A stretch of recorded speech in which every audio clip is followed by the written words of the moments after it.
Good afternoon. My bag is almost fully packed, and I am going to be taking a flight with Frontier Airlines today. I have never flown them before. I've heard a lot about them, good and bad, but this flight only cost me $75. So I want to see what a budget airline in the US is like. I have some comparisons, obviously, having taken budget airlines all around Mexico, as well as Ryanair and Wizz Air in Europe. So I wonder how it stacks up.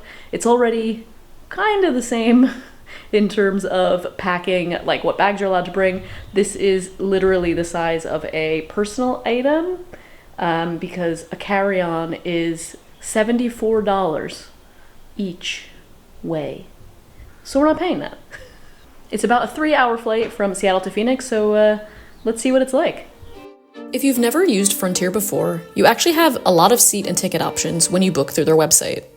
I booked the basic fare, which includes pretty much nothing at all except a personal item. You can opt for the economy bundle, which includes a full-sized carry-on bag, as well as the option to choose which seat you sit in. If you need more legroom, you can opt for the premium bundle, which includes one of the seats near the front of the plane, as well as priority boarding. And finally, the business bundle offers 2 checked bags, as well as one of the premium seats, but with no one sitting next to you in a middle seat.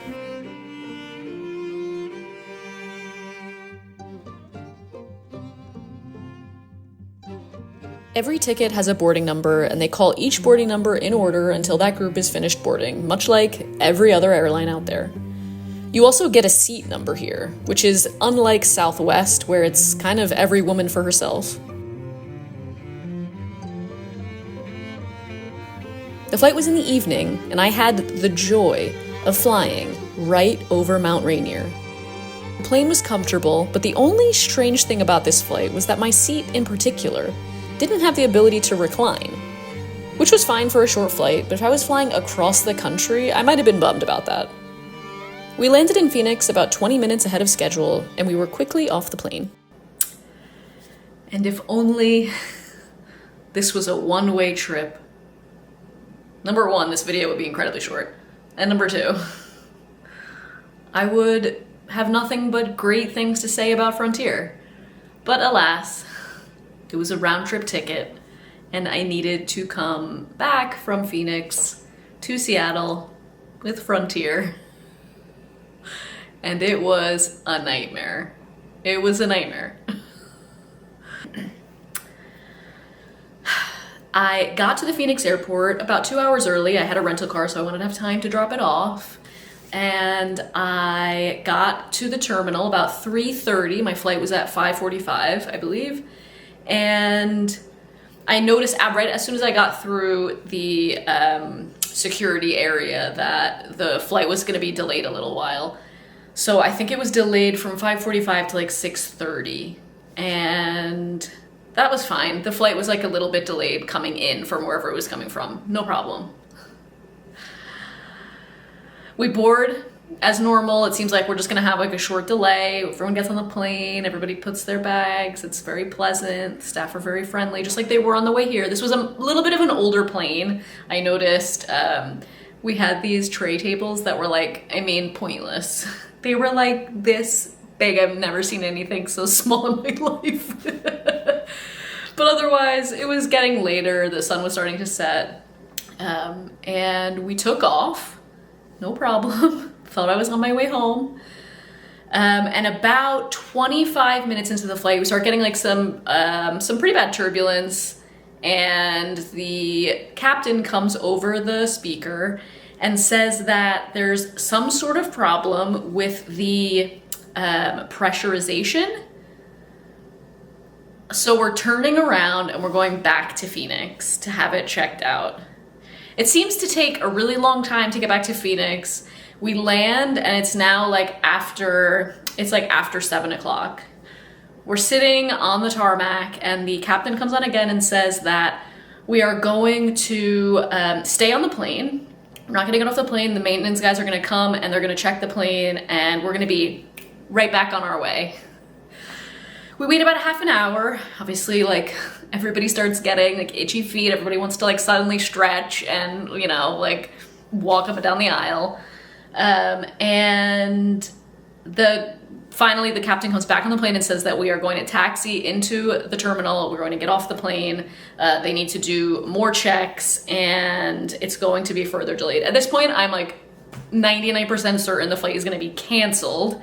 I have no idea how I'm actually gonna get home, where I'm gonna sleep that night. Anyway, we get off the plane and we wait in the terminal, and they told us just as we were about to get off the plane that they were gonna be emailing us some food vouchers. So to keep an eye out for that and to get some food while we waited, which was great. We got $15. I mean, it was enough to get a sandwich from Panera, a bag of chips, and a drink. I got a cookie. I ended up spending $15.50. It was worth it. And waiting. It's about 9 o'clock. The announcement comes back over the speaker and he says that we're getting back on the plane. This flight is taking off as far as they know. And we're just waiting for all the checks to be complete. So finally at about 9:45, when I should have been landing in Seattle, we get back on the plane and we take off and we arrive in Seattle after 2.5 hours of flying, again, with no problems. What I will say is that the staff were so nice. They were so apologetic. I don't really know what was wrong with the plane. A lot of people actually didn't get back on. I don't know if some people were nervous. It was an Airbus. I checked in case there were other questions in the comments about that. And yeah, it hasn't sullied my opinion, I guess, of the airline. They actually sent me a $50 voucher without even having to question what was going on. They didn't cancel the flight. And again, the staff were so nice, which is difficult when sometimes there are people who are not being so nice back to them. I noticed that a lot, which is a bummer because this wasn't their fault. So yeah, I got home several hours later than I thought, but I probably would still fly them again. I mean, the flight was so cheap.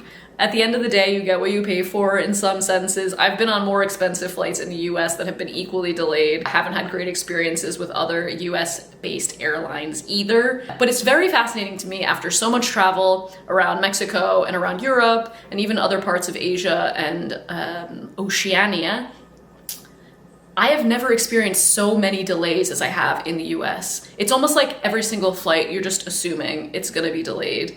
Luke has been taking a lot of flights recently for his job, and he's been diverted to other airports. I have never experienced this before, so it's very interesting, lots of new experiences. But overall, my experiences with the airline, with Frontier, have been mostly good. Are the planes a little bit grungy and is it the bare minimum? Yes, but you're still flying through the air across the country at an incredibly low price, so count me in.